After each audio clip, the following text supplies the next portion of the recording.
తెలంగాణ విమోచన దినోత్సవం సందర్భంగా తెలంగాణ రాష్ట్ర వ్యాప్తంగా కేంద్ర ప్రభుత్వం ఆధ్వర్యంలో వాస్తవ విషయాలను అందరికీ వివరించాలని చెప్పి ఉద్దేశంతో ఈ ఫోటో ఎగ్జిబిషన్ కార్యక్రమాన్ని ఈరోజు ఇక్కడ పెట్టుకోవడం జరిగింది, నిర్వహించడం జరిగింది. నిన్న హైదరాబాద్ లో కూడా భాగ్యనగర్ లో కూడా 17th సెప్టెంబర్ సందర్భంగా కూడా అక్కడ ఫోటో ఎగ్జిబిషన్ మనం పెట్టుకోవడం జరిగింది. ఇది వారం రోజుల పాటు అనేక జిల్లాల్లో 5 రోజుల పాటు అన్ని జిల్లాల్లో కూడా ఈ ఫోటో ఎగ్జిబిషన్ నిర్వహించాలని చెప్పి సెంట్రల్ బ్యూరో ఆఫ్ కమ్యూనికేషన్ శాఖ నిర్వహించింది. కాబట్టి దానిలో భాగంగా ఈరోజు కరీంనగర్ నిర్వహించుకుంటున్నాం. వేదికైన పెద్దలందరూ కూడా నమస్కారాలు. ఎందుకంటే ప్రోగ్రామ్స్ ఉన్నాయి కాబట్టి అందరికీ నమస్కారం చెప్తున్నాం. విచ్చేసినటువంటి మీ అందరు కూడా హృదయపూర్వక నమస్కారాలు. వాళ్ళ తెలంగాణ ఎట్లా ఏర్పడ్డది, తెలంగాణ ఏర్పాటు చేయడంలో కానీ గతంలో జరిగినటువంటి పోరాటం. బాబు ఈ సౌండ్ చేయక బాబు, మీ గజ్జల సౌండ్ చేయక, ఆ గజ్జల సౌండ్ కానీ ఏదైతే ఉందో వాస్తవ విషయాలు చెప్పాలనే ఉద్దేశంతో మాత్రమే ఈ ఫోటో ఎగ్జిబిషన్. ఎందుకంటే తెలంగాణ అంటేనే ఎవ్వరి చరిత్ర వాళ్ళది, ఎవ్వరు దోషింది వాళ్ళు చెప్పుకుంటున్నారు. ఒకరు ఒక రకంగా, ఇంకో రకంగా. ఇది కావాలనే ఎవరిది వాళ్ళు తప్పుడు ప్రచారం చేస్తూ నిజమైన చరిత్రను తెరమరు చేసే ప్రయత్నం చేస్తున్న సందర్భంలో కేంద్ర ప్రభుత్వం ముందుకొచ్చి ఇది తెలంగాణ ఉద్యమం అనేది, తెలంగాణ పోరాటం అనేది ఏ ఒక్క మతానికో, ఏ ఒక్క వర్గానికో, ఏ ఒక్క పార్టీకో సంబంధించింది కాదు. ఇది అన్ని వర్గాలు అందరూ కలిసి ఇవాళ యుద్ధం చేసినటువంటి సందర్భంలో అందరూ త్యాగం చేసిరు అని చెప్పి ఒక మంచి ఆలోచనను ప్రజల్లోపలికి తీసుకొచ్చే ప్రయత్నం చేసిన చెప్పడానికి మాత్రమే ఈరోజు ఈ ప్రయత్నం. వాస్తవ విషయాలు చెప్పే ప్రయత్నం చేస్తామని ఇవాళ అనేక మంది ఆ రోజు నిజాం నిరంకుశ పాలనకు వ్యతిరేకంగా యుద్ధం చేసి చాలా మంది బలిదానం అయిపోయారు. కానీ వాళ్ళ చరిత్ర ఎవరిది లేదు. మనం చాకలి ఐలమ్మ అంటాం, బూర్గుల రామకృష్ణారావు అంటాం, రామ్జీ గోండ్ అంటాం, కొమరం భీమ్ అంటాం, కొండా లక్ష్మణ్ బాపూజీ అంటాం. ఇట్లా అనేక పేర్లు చెప్పుకుంటున్నాం మనం. కానీ వాళ్ళ చరిత్ర వాళ్ళు ఏం చేసిన నారాయణ్ పవార్, ఇట్లా అనేక మందికి చాలా మంది ఉన్నారు, చెప్పుకుంటూ చాలా మంది ఉన్నారు. వీళ్ళందరూ నిజంగా ఏం చేసినో మనకు తెలియదు ఫస్ట్ లేదు. వీళ్ళ పేర్లు వేనాయి. రామ్జీ గోండ్ పేరు వేంది, వాళ్ళు అప్పుడు యుద్ధం చేస్తే వాళ్ళు చేస్తేనే ఇవాళ మనం బతుకుతున్నాం. ఇవాళ రామ్జీ గోండ్ వేంది, కొమరం భీమ్, వీళ్ళ చరిత్ర ఎవ్వరు చెప్తలేరు. ఎవ్వరి వాళ్ళు నేను గొప్ప, నేను చెప్తేనే తెలంగాణ వచ్చింది, నేనే పోటు గాని, నేనే తోపుడు గాని అని చెప్పి ఎవ్వరి వాళ్ళు మా పార్టీ చేస్తేనే తెలంగాణ వచ్చింది, మా ప్రభుత్వంలో తెలంగాణ వచ్చింది అని చెప్పి ఎవ్వరికి వాళ్ళు చెప్పుకునే ప్రయత్నం చేస్తున్నారు తప్ప నిజంగా అప్పుడు ఉద్యమంలో నిజాం రజాకర్లకు వ్యతిరేకంగా ఎవరైతే త్యాగం చేశారో వాళ్ళ గురించి మాట్లాడే ప్రశ్న. మీరు తెలంగాణలో ప్రతి గ్రామం కూడా ఈ తెలంగాణ అప్పుడు విమోచన సందర్భంగా తెలంగాణ విముక్తి కలగాలని చెప్పి పోరాటం చేసిన చరిత్ర ప్రతి గ్రామానికి ఉంది. మీరు అక్కడ చూసారు బైరాన్పల్లిలో రజాకర్లు దాడి చేస్తే వాళ్లకు వాళ్ళు దళం ఏర్పరిచిన ప్రజలే దళం ఏర్పాటు చేసుకుని బురుజులను ఆసరగా చేసుకుని కేంద్రంగా చేసుకుని వాళ్ళ దాడులు చేస్తుంటే లాస్ట్కు మొత్తం ఫోర్స్ వచ్చి దాంట్లో 100 మందిని ఒకరిసారి చంపేశారు. గుండ్రాపల్లిలో యూత్ అందరూ చంపేశారు. మన అమ్మలక్కలందరూ కూడా నగ్నంగా బతుకమ్మలాడిచ్చారు. ఇలా పరకాల్లో కూడా దేశానికి స్వాతంత్రం ఎప్పుడొచ్చింది? 1947 ఆగస్టు 15కు ఈ దేశానికి స్వాతంత్రం వచ్చింది. మనందరం 15th ఆగస్టు చేసుకుంటాం, 26 జనవరి చేసుకుంటాం. గణతంత్ర దినోత్సవం 15 ఆగస్టు, ఈ 2 చేసుకుంటాం. కానీ 15th ఆగస్టుకు మన స్వాతంత్రం వచ్చిన తర్వాత కూడా 1947లో మనకు రాలే, మన ప్రాంతానికి స్వాతంత్రం రాలే. దేశం మొత్తం కూడా సంబరాలు చేసుకుంటున్నారు స్వాతంత్రం వచ్చిందని చెప్పి. కానీ మన ప్రాంతంలో మాత్రం సంబరాలు చేసుకునే పరిస్థితి లేదు. అప్పటికే ఇంకా కాల్పులు, ఈ అరాచకాలు, దౌర్జన్యకాండ జరుగుతూనే ఉన్నది. మనకు 15th ఆగస్టు 1947 స్వాతంత్రం రాలే. మనకు 399 రోజులు ఫైట్ చేసిన తర్వాత మళ్ళీ మనకు వచ్చింది. మనకు స్వాతంత్రం వచ్చింది ఎప్పుడు అంటే 1948 17th సెప్టెంబర్. ఎప్పుడు? 1948 17th సెప్టెంబర్ రోజు మనకు నిన్న రోజు స్వాతంత్రం వచ్చింది. మనకు 15th ఆగస్టు మన స్వాతంత్రం రాలే. 1947 స్వాతంత్రం రాలే. వచ్చిన తర్వాత సంవత్సర పాటు మనం యుద్ధం చేసాం. ఈ తెలంగాణ ఈ హైదరాబాద్ సంస్థానాన్ని పాకిస్తాన్ లో కలపాలి, సపరేట్ రాజ్యంగా ఏర్పాటు అని చెప్పి అప్పుడు నిజాం ప్రభు ఆలోచించిన తర్వాత దీని ప్రసక్తి లేదు, ఇది భారతదేశంలోనూ ఉండాలని చెప్పి ఇవాళ సర్దార్ పటేల్ నిజాంకు వార్నింగ్ ఇచ్చి పోలీస్ యాక్షన్ చేపట్టమని చెప్పిన తర్వాత నిజాం భయపడి సర్దార్ పటేల్ ముందు తల వంచి ఈరోజు ఇవాళ హైదరాబాద్ సంస్థానాన్ని ఇవాళ విలీనం చేయడం జరిగింది. లేకుంటే మనం ఇవాళ పాకిస్తాన్ లో ఉండేటోళ్ళం. సర్దార్ పటేల్ లేకుంటే మనం పాకిస్తాన్ లో ఉండేటోళ్ళం. మనం అందరం కూడా పాకిస్తాన్ లో ఉంటే మన బతుకులు ఏమవుతున్నాయో ఒక్కసారి ఆలోచించండి. కానీ స్వాతంత్రం తెచ్చింది సర్దార్ పటేల్. సర్దార్ పటేల్ నిజాం మెడలు వంచకుంటే ఈ రోజు మన బతుకులు ఇట్లా ఉండేది కాదు. మనం ఈ తెలంగాణ రాష్ట్రంలో ఈ దేశంలో ఉండేటోళ్ళం కాదు. ఈ చరిత్ర తెలుసుకోవాలి. దీని గురించి ఏం తెలియదు, ఎవరు చెప్పరు. నేను బిల్లు పెడితేనే వచ్చింది తెలంగాణ, నేను కొట్లాడితేనే తెలంగాణ వచ్చింది, మా పార్టీ కొట్లాడితేనే తెలంగాణ వచ్చింది. వీళ్ళెవరు పుట్టలే అప్పుడు, వీళ్ళెవరప్పుడు పుట్టలే. కానీ ఇవాళ మాత్రం ఎవ్వరికి వాడికి గప్పాలు కొట్టుకుంటారు. కానీ నిజంగా ఆ రోజు నిజాం సర్దార్ పటేల్ అనే వీరుడు నిజాం మెడలు వంచకుంటే ఈ రోజు మన బతుకులు ఎట్లుండేటి, దీన్ని ఆలోచించాలి మనం. మరి 399 రోజులు మనం ఫైట్ చేస్తాం.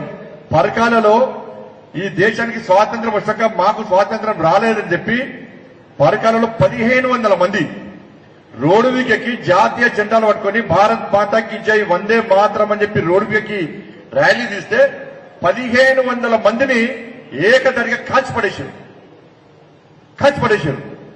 వాళ్ళ పరకాల అమరధామం చూడండి, వాళ్ళ విద్యాసరోవర్ కట్టించారు.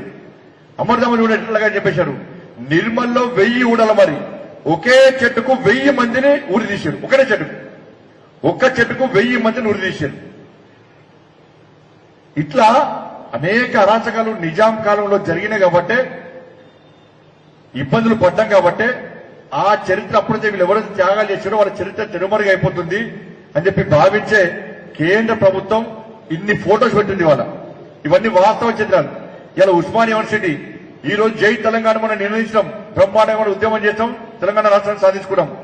కానీ అంతకుముందు ఇదే ఉస్మానియా యూనివర్సిటీలో వందే మాత్రం అని ఉద్యమం చేసిన వీరులు ఉస్మానియా యూనివర్సిటీలో ఉన్నారు. అప్పుడు వందే మాత్రం నిరంతరం మారుమవుతే ఇప్పుడు జై తెలంగాణ నిరంతరం మారుమోగింది ఉస్మానియా యూనివర్సిటీ. ఇట్లా అంతటా కూడా అన్ని వర్గాల ప్రజలు కూడా ఈరోజు ఈ ప్రయత్నం చేశారు. 562 సంస్థానాలను ఇలా విలీనం చేసిన మహానుభావుడు ఒక వీరుడు సర్దార్ పటేల్. 562 సంవత్సరాలు విలీనం చేశాడు ఆయన సర్దార్ పటేల్. కాబట్టి అటువంటి వ్యక్తి లేకుంటే ఉండలేము. కానీ సర్దార్ పటేల్ పేరు చెప్తే కూడా కొంతమంది భయపడుతున్నారు. సర్దార్ పటేల్ పేరు చెప్తే కూడా ఇది తప్పని వివాదాస్పదం చేస్తున్నారు. వాళ్ళు చెప్పరా, ఇంకోటి చెప్పనియారా. మేము ఎప్పుడు కూడా ఇవాళ గుజరాత్ లో సర్దార్ పటేల్ విగ్రహం పెట్టాం. ఇవాళ పెద్ద నరేంద్ర మోడీ గారు పెట్టించారు. రేపు తప్పకుండా మా ప్రభుత్వం ఏర్పడితే ఇక్కడ తెలంగాణ రాష్ట్రంలో కూడా అందరికి స్ఫూర్తి ఇచ్చే విధంగా పెద్ద ఎత్తున సర్దార్ పటేల్ విగ్రహాన్ని పెడతాం. ఇవాళ ఎవ్వరికి భయపడే ప్రసక్తి లేదు. ఇలా అన్ని పార్టీలు భయపడుతున్నాయి. వాళ్ళ తెలంగాణ విమోచన జరిగింది. అధికారంలోకి రాకముందు ఉద్యమ సమయంలో కొన్ని పార్టీలు ఏం చేస్తాయంటే తెలంగాణ విమోచన దినోత్సవాన్ని అధికారికంగా జరపాలే, సమైక్య ఆంధ్రప్రదేశ్ ఉన్నప్పుడు ఆంధ్ర పాలకులారా మా తెలంగాణ స్వాతంత్ర దినోత్సవాన్ని మమ్మల్ని జరుపుకోనివ్వరా అని కొట్లాడిన వీళ్ళందరూ కూడా ఈ పార్టీలను కొట్లాడినాయి. కానీ అధికారంలోకి వచ్చినాక ఏం చేసినాయి, ఒక పార్టీ ఏమో సమైక్యత దినోత్సవం అంటది, ఇంకో పార్టీ ఏమో ప్రజాపాలన దినోత్సవం అంటది. మేమేమన్నామంటే అరే ఉద్యమ సమయంలో తెలంగాణ విమోచన దినోత్సవాన్ని జరపాలి అన్నారు. ఇప్పుడు ఎందుకు పేరు మారుస్తుంటే సమాధానం లేదు దానికి. ఎందుకంటే ఎంఐఎం అని ఒక పార్టీ దరిద్ర పార్టీ ఉంది. ఆ పార్టీ ఎంఐఎం అని పార్టీ స్టార్ట్ కాకముందు నిజాం కాలంలో ఆ పార్టీ పేరు రజాకర్ల దళం అంటే మన అమ్మలక్కలను నగ్నంగా బతుకమ్మలాడించడం, మనకు యువకులను చంపడం, ఎవరైతే ఎదుర్కొంటారో వాళ్ళని చంపే ప్రయత్నం చేయడం, ఈ హైదరాబాద్ సంస్థలను విలీనం చేయాలని చెప్పి కొట్టడం, అందరిని చంపడం, ఇది రజాకర్ల దళం. దాని తర్వాత అది ఎంఏ పార్టీ మారింది. ఇవాళ అటువంటి పార్టీకి భయపడుతున్నారు వీళ్ళు. ఈ రెండు పార్టీలు అటువంటి ఎంఏ పార్టీకి భయపడడం వల్ల ఇవాళ తెలంగాణ విమోచన దినోత్సవం జరపడానికే భయపడుతున్నారు. ఇవాళ గుప్పటి మంది లేరు, వాళ్ళకి ఇంత పిడికల మంది లేరు ఎంఐఎం పార్టీ వాళ్ళు. వాళ్లకు భయపడి మరి జాతీయ పార్టీ అని ఒక పార్టీ చెప్పుంటది. మేము 10 సంవత్సరాలు కొట్లాను ఈ రాష్ట్రాన్ని ఇది వీకినాం అది వీకినాం అని చెప్పి ఇంకోళ్ళు చెప్పుకుంటారు. కానీ వీళ్ళు ఏం చేస్తుండే కదా, ఒక ఎంఐఎం అనే పార్టీకి భయపడి తెలంగాణ విమోచన దినోత్సవం అని జరపడానికే భయపడే పరిస్థితి వచ్చింది వాళ్ళు. కాబట్టి తెలంగాణ రాష్ట్ర ఉద్యమంలో ఉద్యోగస్తులు పాల్గొన్నారు, యువకులు పాల్గొన్నారు, సామాన్య ప్రజలు చిన్న పెద్ద ముసలి ముద్గా తేడాలు కూడా అందరం పాల్గొని తెలంగాణ రాష్ట్రం వచ్చింది. కానీ హైదరాబాద్ సంస్థానాన్ని విలీనం చేసిన సందర్భంలో జరిగిన యుద్ధాన్ని, ఆ పోరాటాన్ని అప్పుడు త్యాగం చేసిన ఎప్పుడు మనం విస్మరించదు. ఇవాళ నెహ్రూ ఏం చేసింది? అలా ఈ దేశాన్ని 3 ముక్కలు చేశాడు.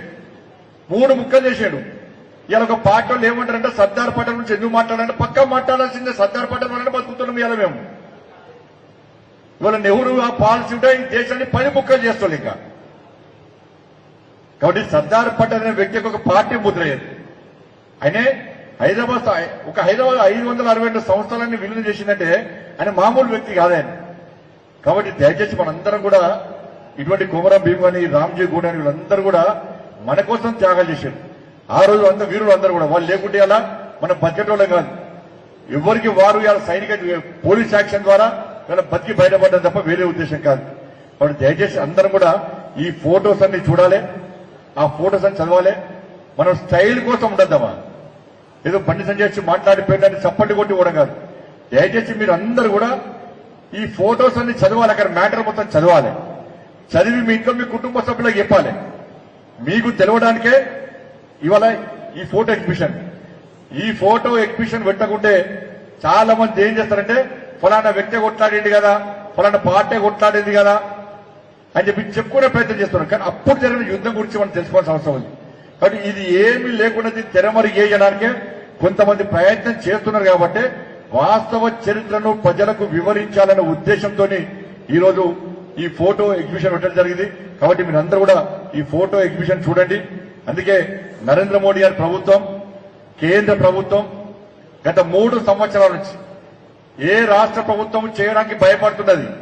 తెలంగాణ విమోచన దినోత్సవాన్ని అధికారికంగా జరపాలంటే భయపడుతున్నారు, కొంతమందికి భయపడుతున్నారు. కానీ మేము భయపడే ప్రధానమంత్రి కాదు నరేంద్ర మోడీ గారి గురించి మీకు తెలుసు అందరికీ.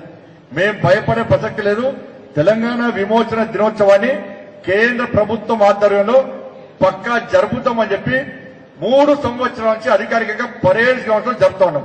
మొత్తం పారా మిలిటరీ దళాలన్నీ కూడా కవాతు చేస్తుంటే తెలంగాణ సంస్కృతి సంప్రదాయాలను ఉట్టిపడే విధంగా వాళ్ళ శకటాలతో పాటు ఆ సాంస్కృతిక ప్రదర్శనలు నిర్వహిస్తుంటే ప్రజల కోలాహల మధ్య జై తెలంగాణ, భారత్ మాతకి జై, వందే మాతరం నినాదాల మధ్య నిన్న కూడా బ్రహ్మాండంగా మన కవాతు జరిగింది, సాంస్కృతిక ప్రదర్శన జరిగినాయి.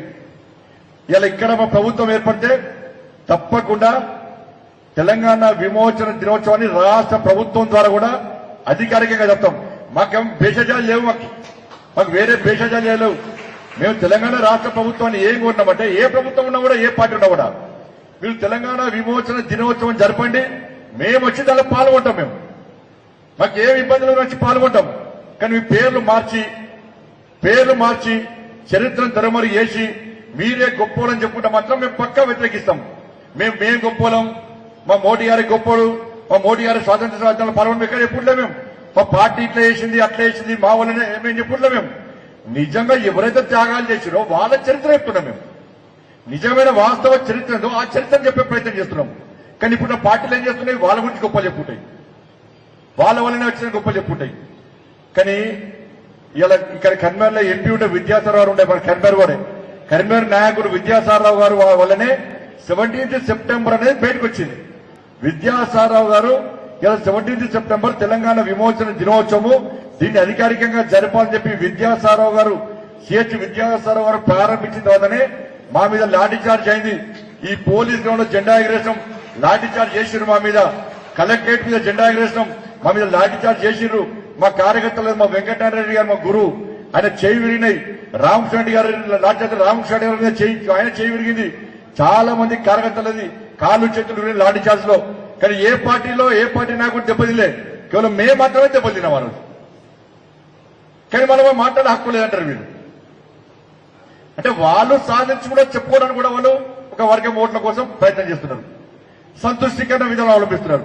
మరి మీరే మీ వల్లనే యుద్ధం జరిగితే, మీరే దేశభక్తులైతే మీరు చేసిన త్యాగం మీరు త్యాగం ఎందుకు చెప్పుకోలేకపోతున్నారు? కాంగ్రెస్ పార్టీ కానీ ఇంకో పార్టీ కానీ చెప్పుకుంటే ఒక వర్గం ఓట్లు పోతాయి, ఎంఏ పార్టీ బాధపడుతుంది, వాళ్ళు ఇబ్బంది పడతారు అని చెప్పించి వాళ్ళ మోచేతులు లావడం తప్ప వీళ్ళు నిజంగా చరిత్ర చెప్పుకునే స్థాయిలో కూడా కాంగ్రెస్ పార్టీ లేదు.